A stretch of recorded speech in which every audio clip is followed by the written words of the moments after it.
여러분이 그런 상황을 상상해 보세요. 하나님을 위해서 믿음을 가지고 싸운 결과 큰 승리를 거두었다. 근데 사실은 그 자체가 목적이 아니고 그 승리를 거둠으로 말미암아 이스라엘 백성들이 하나님이 참 하나님을 다시 깨닫고 하나님의 말씀을 저버렸던 그 죄를 회개하고 주 앞으로 돌아와서 온 이스라엘이 하나님만 섬기는 나라가 될 것이 그것이 궁극적 목적이었을 텐데 근데 그 일을 위해서 큰 싸움에 승리를 했는데 근데 결과는 어떻습니까? 그 바알 선지자들도 다 죽이고 그렇게 했지만 엘리야의 기대와는 다르게 그는 즉시 쫓기는 몸이 되었고 또다시 죽음의 위협에 시달리게 되고 말았습니다. 여러분 이런 아이러니컬한 상황을 어떻게 생각하세요? 참 큰 일을 앞두고 거기에 있는 장애물을 넘어섰습니다. 그러면 이제는 탄탄대로 승리의 길을 가야 되는데 이게 승리의 길 탄탄대로가 아니라 사망의 길이 앞에 펼쳐져 있다. 죽음의 위협이 끈질기게 쫓아다니고 있다. 얼마나 낙심되겠습니까? 너무 속상할 것이고요. 내가 뭘 잘못했나? 내가 하나님의 뜻을 잘못 알았나? 이런저런 생각들로 마음이 괴로울 수가 있을 겁니다. 근데 오늘 이 엘리야가 이스라엘 전 역사를 통해서 아주 어떤 시대보다도 선명하게 하나님이 오직 참 신이며 바알이나 또는 아세라나 몰록이나 기타 이방인들의 신은 nothing, 아무것도 아니다. 이 사실을 명백히 드러냈고 그 거짓된 선지자들을 갖다가 다 시냇가에서 다 쳐서 몰살시켜버리는 대승을 거두었는데 그리고 나서는 곧바로 쫓기기 시작을 하는 그 사악한 왕비 이세벨에 의해서 그가 도망을 다녀야 하는 그런 역설적인 상황에 부딪혔습니다. 자, 그래서 엘리야를 보면 또 제가 연민의 정을 느끼면서 위로를 받아요.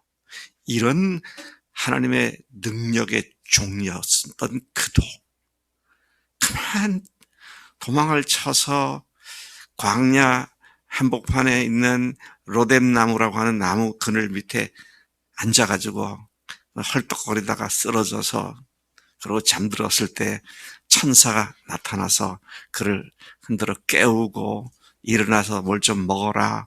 그래서 특별히 따끈하게 방금 갓 구운 빵을 갖다 주고 고기를 먹이고 물을 먹게 하고 그래서 그가 일어나서 기력을 차리고 그걸 먹고 또다시 잠들었죠.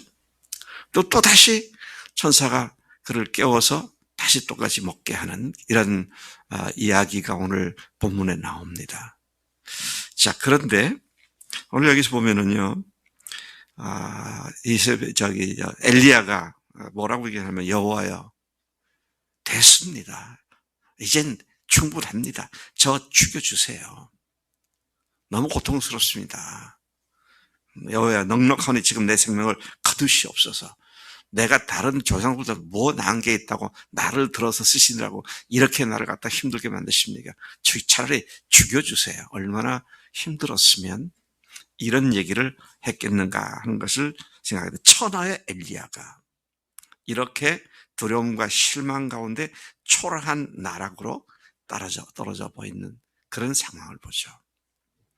여러분, 저도 그렇고요. 앞으로 모든 목사도 그렇고 또 여러분들이 목자도 됐고 이제 목자장도 됐고 예비 목자도 됐고 했는데 천하의 누구도요. 이렇게 나락으로 떨어질 때가 있어요. 하나님 앞에서 큰 일을 하고도 실망이 될 때가 있습니다.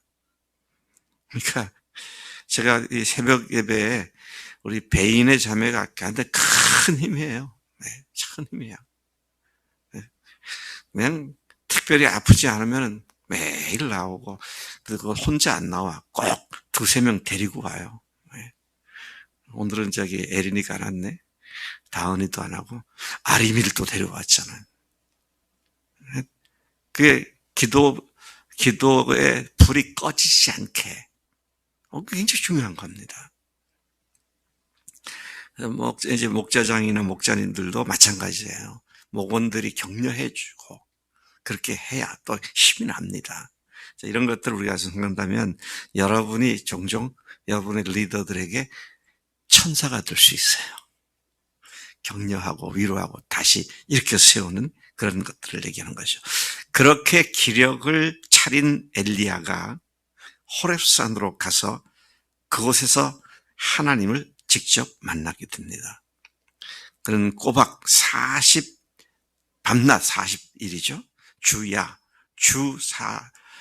야 40, 그를 가서 하나님의 산 호렙에 도착했습니다. 왜 그가 호렙으로 갔을까? 하나님께서 호렙으로 가란 말씀 하지 않으셨어요?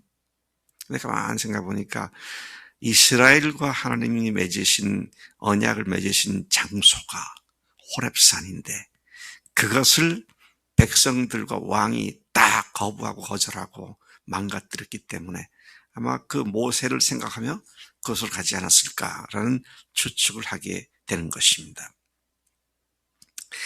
자, 그런데 엘리야가 그곳에 있는 굴에 들어가 머물렀는데 하나님께서 그에게 임하셨습니다. 하나님의 말씀이 임했다. 하나님이 임하셨다. 그러죠. 자, 뭐라고 얘기하면 엘리야야. 내가 어찌하여 여기 있느냐.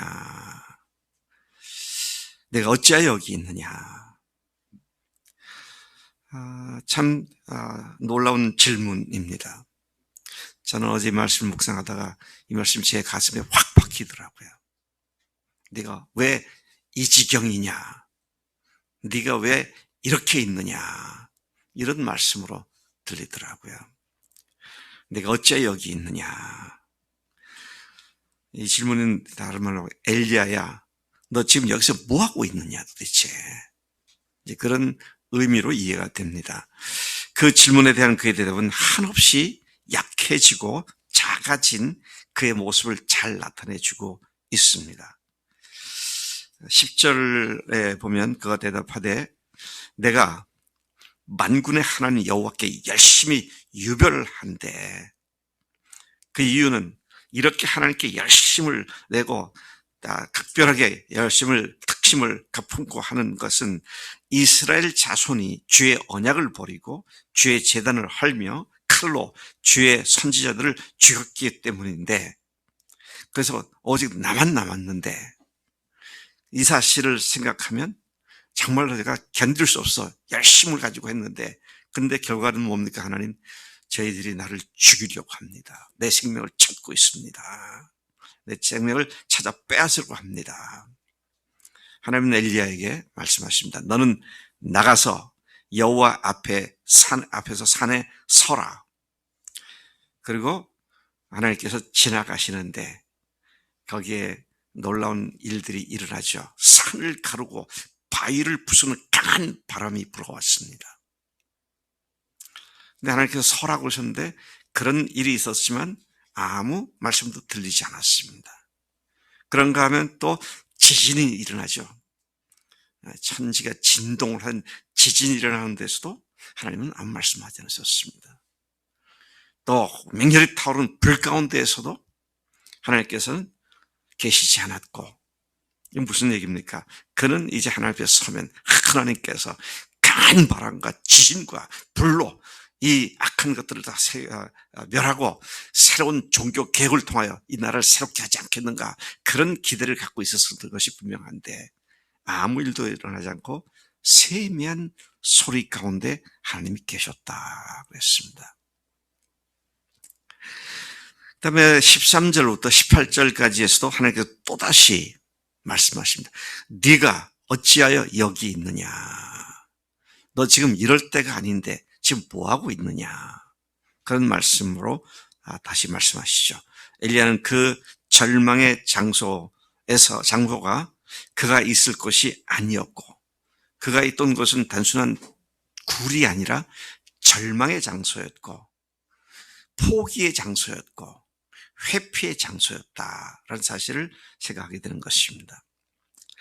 그가 있을 곳은 어디입니까? 주님께서 부여하신 사명 수행을 하는 장소가 그가 있을 곳인데, 지금 이 사람은 산 굴 속에 숨어서 그냥 자기 한 사람의 연민의 정에 괴로워하고 있는 이런 상황인 것을 보게 되죠. 하나님은 엘리야에게 세 가지 임무를 부여하십니다. 근데 너 어찌하여 여기 있느냐 하니까 아까 9절과 10절에서 말씀했던 것이 똑같이 반복을 하죠. 같은 말씀이 두 번 똑같이 반복을 합니다. 그와 같은 강렬하고 애절한 심정을 잘 표현하고 있는 말씀으로 이해가 되는데요. 하나님께서 엘리야에게 이 말을 들으시고 난 뒤는 세 가지 임무를 부여하십니다. 첫째는 광야를 통해 다메섹에 가서 하사엘에게 기름을 부어 아람의 왕이 되게 해라. 둘째는 예후에게 기름을 부어 이스라엘의 왕이 되게 하고, 셋째는 엘리사에게 기름을 부어 너를 대신하여 선지자가 되게 하라고 그렇게 말씀하십니다. 너 혼자가 아니라 이스라엘 가운데 바알에게 무릎을 꿇지 아니하고 다 바알에게 입맞추지 아니한 7,000명을 남겨두겠다. 그렇게 말씀하시죠.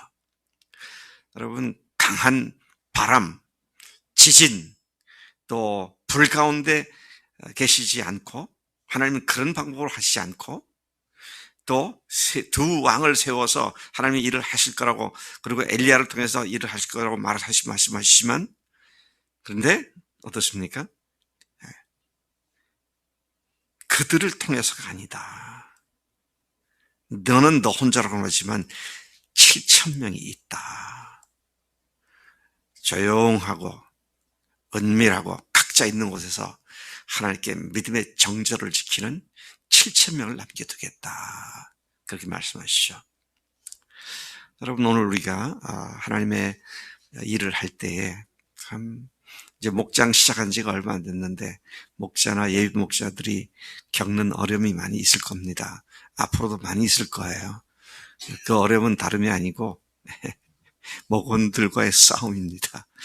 가야 할 곳이 여긴데 목원들은 도대체 따르지 않고, 그러면 이제 마음속에 마귀가 늘 얘기하죠. 야, 너나 그 사람이 똑같은데 뭘 네가 고생하고 있냐? 그만둬. 그렇게 공격해 오고 그럴 거예요.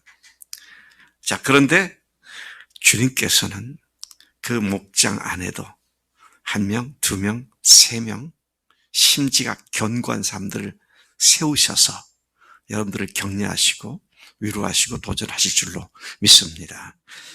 자, 이제 엘리야가 이 사실을 경험하고 난 뒤에는 주님이 하신 말씀대로 하셨고, 19절부터 21절까지는 엘리야가 엘리사를 불러 따르게 하는 일을 하게 됩니다. 엘리사를 보니까요, 이 사람 부자더라고요. 부자예요. 12결이 소가 밭을 가는데, 참 놀랍더라고요. 그리고 밭을 가는 가운데 그가 선지자로 부르심을 받더라고요. 그러니까 그가 일하는 일터에서 하나님의 부르심을 받았다. 엘리야를 보내셔서 하나님께서 그렇게 부르셨구나. 그래서 하나님께서 부자도 이렇게 부르셨구나. 우리 교회 부자가 누굴까? 그런 생각도 해보는데, 하나님께서 하나님의 사람들을 하나님의 때에 하나님의 방법으로 세우실 때, 우리가 부자는 돈을 내려놔야 되잖아요. 돈을 내려놓고 또 자신이 갖고 있는 장점 같은 것들을 내려놓고 주님 앞에 순종할 때, 이스라엘 전 역사를 거쳐서 가장 능력 있는 선지자들, 그랬으면 엘리야와 엘리사. 오늘 하나님께서 우리 교회 모든 믿음의 식구들에게 또 다른 엘리야와 엘리사들을 많이 세우시는 그런 축복이 있을 줄로 믿습니다. 하나님 아버지 감사합니다. 이 아침에 엘리야를 통하여 그 어마어마한 하나님의 대승리를 거둔 그가 그 즉시 깊은 실망과 좌절과 포기하고 싶은 나락으로 곤두박질했던 것을 봅니다. 하나님, 저희들도 언제든지 승리한 뒤에 실패할 수 있는데 하나님 실망하지 않고 주님만을 바라보고 승리 가운데서도 주님만 바라보고 실패 가운데서도 주님만 바라보고 우리의 온 삶의 모든 과정이 주님께로 초점 맞춘 그런 삶이 매 순간 이어지도록 인도하시는 줄로 믿습니다. 그 일을 위해 저희들 속에 성령님 들어오셨사오니 성령님 우리로 하여금 주님의 성령의 능력으로 충만케 하시고 늘 승리케 하실 줄로 믿습니다. 감사하고 예수님의 이름으로 기도로 삼나이다. 아멘.